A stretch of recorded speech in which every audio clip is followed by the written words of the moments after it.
할렐루야. 153 저녁 기도에 오신 여러분들을 주님의 이름으로 환영하고 축복합니다.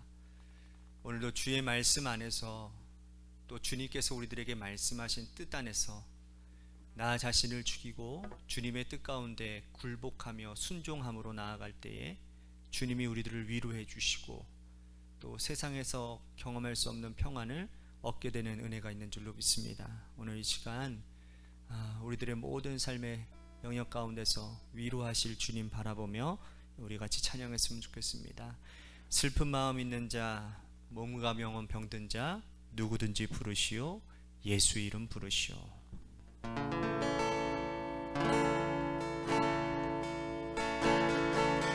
슬픈 마음 있는 자,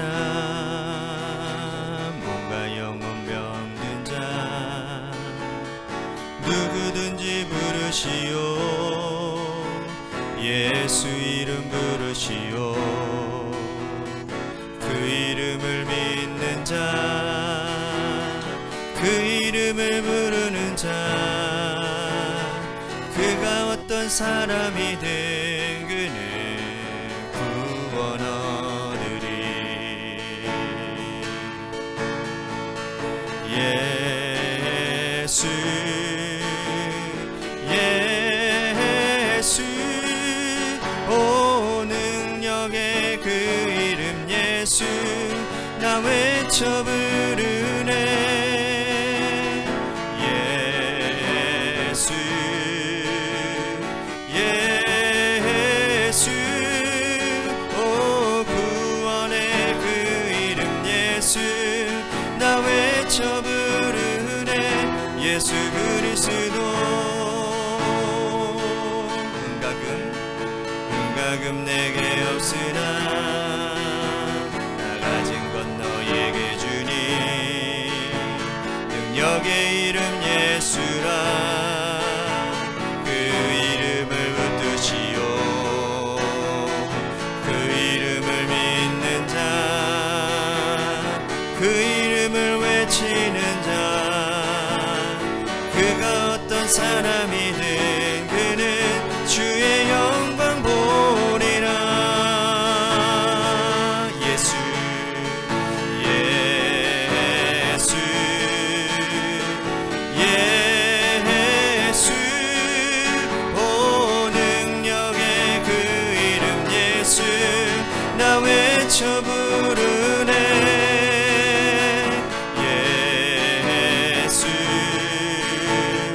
예수 오 구원의 그 이름 예수 나 외쳐 부르네. 예수 그리스도 예수 예수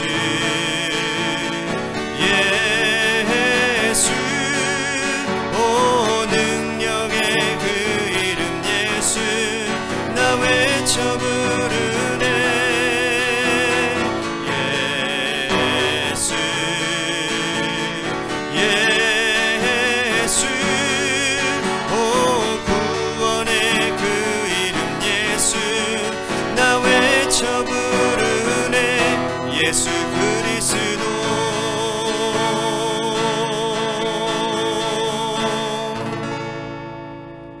기도하겠습니다.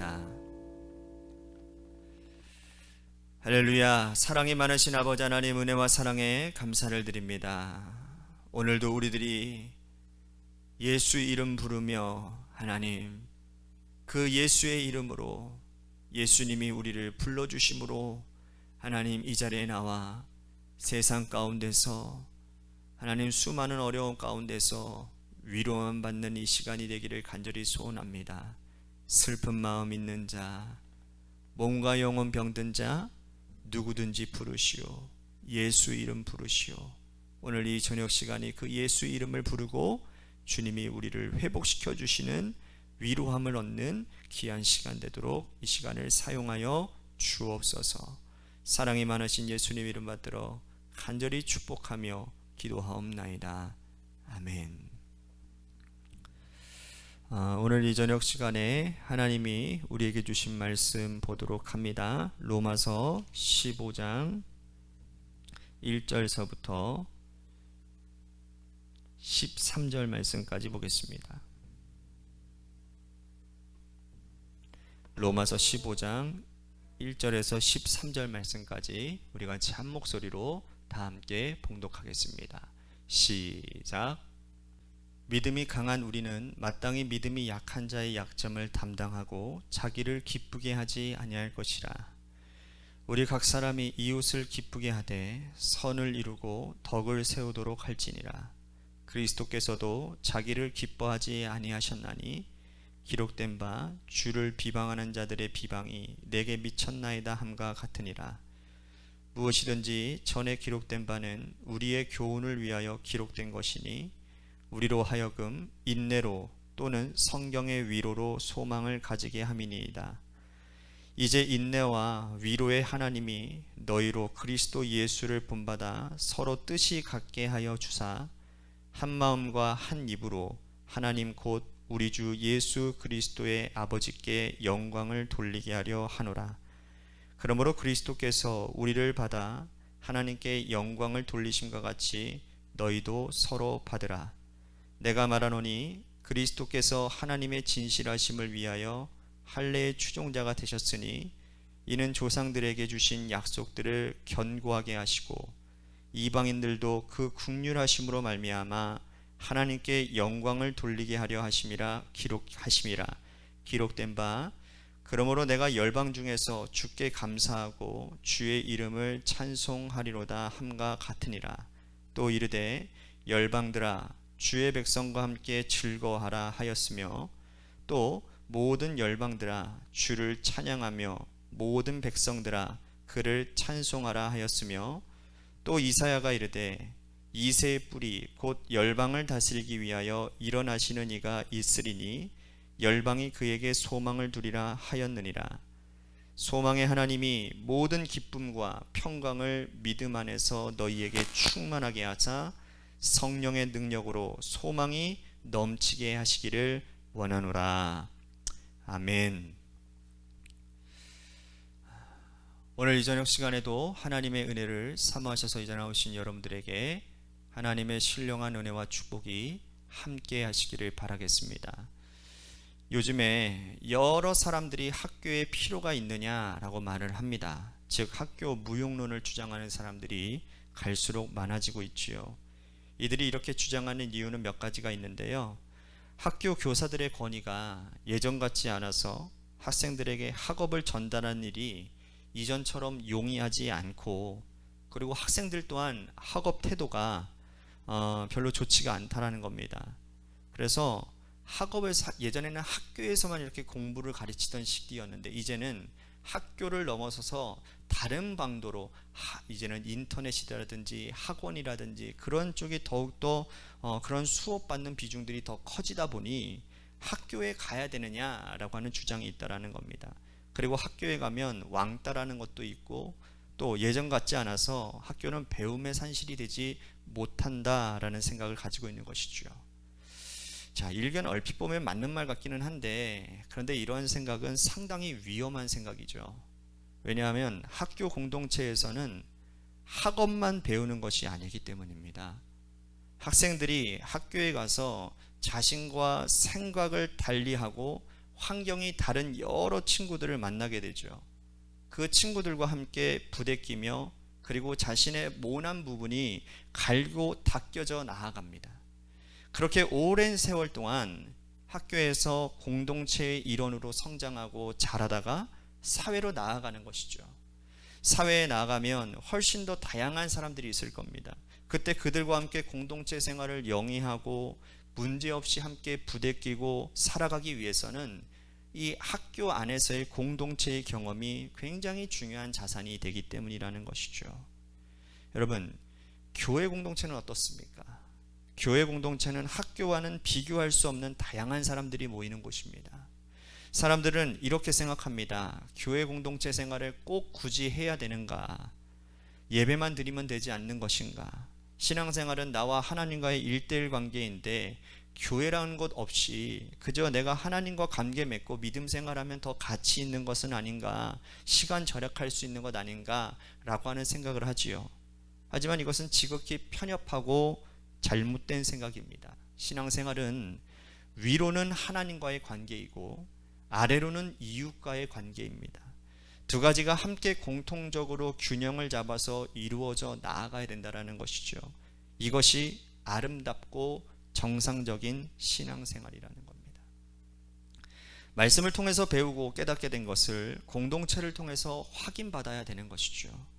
인간관계 가운데서 믿음 생활에서 봉사의 자리도 필요하고 공동체 생활을 통해서 다양한 사람들에게 내 신앙, 인격이 연마된 경험을 해야 우리는 비로소 제대로 된 정상적인 성도가 되어져 가는 것입니다. 그렇게 되어야 우리는 성숙한 신앙인이라고 될 수 있는 것이죠. 그런 맥락에서 바울은 오늘 본문을 통해서 성숙한 성도란 어떠한 자들인지를 말해주는데, 성숙한 성도가 걸어가야 될 방향과 또한 길에 대해서 자세히 설명해 주고 있습니다. 한번 볼까요? 먼저 1절과 2절 말씀 보시겠습니다.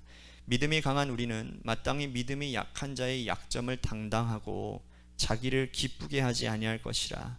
우리 각 사람이 이웃을 기쁘게 하되 선을 이루고 덕을 세우도록 할지니라. 그러니까 성숙한 성도는 자기를 기쁘게 하지 않고 이웃을 기쁘게 하는 사람이라고 말씀을 합니다. 참 어려운 말씀이지요. 자기 중심적으로 살지 않고 공동체를 기쁘게 하고 사는 자가 성숙한 성도고, 곧 이는 교회의 덕을 세우고 그리스도의 덕을 세우는 아주 중요한 버팀목이 된다는 겁니다. 사실 우리가 신앙생활 하다 보면 얌체 같은 사람들이 주로 많이 있지 않습니까? 자신의 얼굴이 드러나는 일에는 열심히 내지만, 그러나 얼굴이 드러나지 않고 열심히 묵묵히 봉사해야 되는 일에는 열심을 내지 않는 사람들이 우리 교회 주변에도 얼마나 많이 있는지 모릅니다. 남을 구제하는 손길에는 인색하지만 내가 뭔가 이익이 생기는 일에는 1등으로 달려오는 사람들을 만나게 되죠. 여러분, 그런 분들을 볼 때 어떤 마음이 드시나요? 지극히 자기중심성을 가지고 신앙생활하는 사람들을 만날 때 우리는 화가 치밀어 오릅니다. 그러면서 그들은 밖에 나아가서는 교회 다닌다고, 내가 이 교회에 이러한 직분을 가지고 있다고 오히려 떠벌리고 다니는 사람들도 있다고 합니다. 이런 분들을 볼 때에 예수님께서는 우리에게 어떤 마음을 가지라고 했는가? 자, 5절 말씀 보십시오. 이제 인내와 위로의 하나님이 너희로 그리스도 예수를 본받아 서로 뜻이 같게 하여 주사. 바울은 성숙한 성도들은 이러한 믿음이 연약한 자들, 아직까지 미성숙한 자들을 볼 때 인내와 위로의 하나님을 기억하라고 가르치고 있습니다. 하나님께서 그들을 인내하여 주신 것처럼 하나님께서 우리를 인내하여 이만큼 성장하게 하신 것처럼 우리도 인내해야 된다는 겁니다. 동시에 내 상한 마음과 나의 상처받은 마음을 하나님께서 위로해 주신다는 거예요. 결국 이것이 성숙한 자들의 기도인 것입니다. 믿음이 성숙한 성도들은 믿음이 연약한 자들, 아직까지 미성숙하여 공동체를 어지럽히는 자들, 우리에게 끊임없이 지속적으로 상처를 주는 자들, 그들과 다투어 싸우지 말고 오히려 인내하고 위로하시는 하나님의 은혜를 기대하며 소망하며 기도해야 된다고 말씀을 합니다. 이 말씀을 전하는 저도 참 어렵습니다. 참 어렵습니다. 기도가 안 될 때도 많습니다. 그런데 바울은 더 결정적인 말씀을 전하고 있는 거예요. 7절 보십시오. 그러므로 그리스도께서 우리를 받아 하나님께 영광을 돌리신 것 같이 너희도 서로 받으라. 그리스도께서 우리를 받으신다라는 말씀이에요. 그러므로 너희들도 서로 받아야 된다라는 겁니다. 그리스도께서 우리를 받으시는 시점을 바울은 이미 로마서 앞에서 이렇게 말씀을 했죠. 우리가 아직 죄인 되었을 때에, 우리가 아직 연약했을 때에, 우리가 십자가의 원수가 되었을 때에, 그때 예수 그리스도께서 우리를 받아주셨다. 만약 우리들이 사람 되고 제대로 된 성도가 된 후에 우리를 받겠다고 했다면 우리는 영원히 그리스도께서 수용하지 못하셨을 것입니다. 그럼에도 불구하고 우리가 연약하고 우리가 아직 미성숙했을 때, 우리도 여전히 교회의 덕을 세우지 못할 때, 우리도 여전히 나의 중심 가지고 자기 중심 가지고 악한 일을 행하며 살아갈 때, 그때 예수님께서 우리를 받아주셨다라는 거예요. 그 때문에 오늘 우리들이 성장하고 성숙할 수 있었다라는 것이죠. 이런 그리스도의 놀랍고 극진한 사랑을 기대하며 소명하며 살아온 우리가 공동체에서 연약한 자들을 받아들이지 않을 수가 있겠습니까?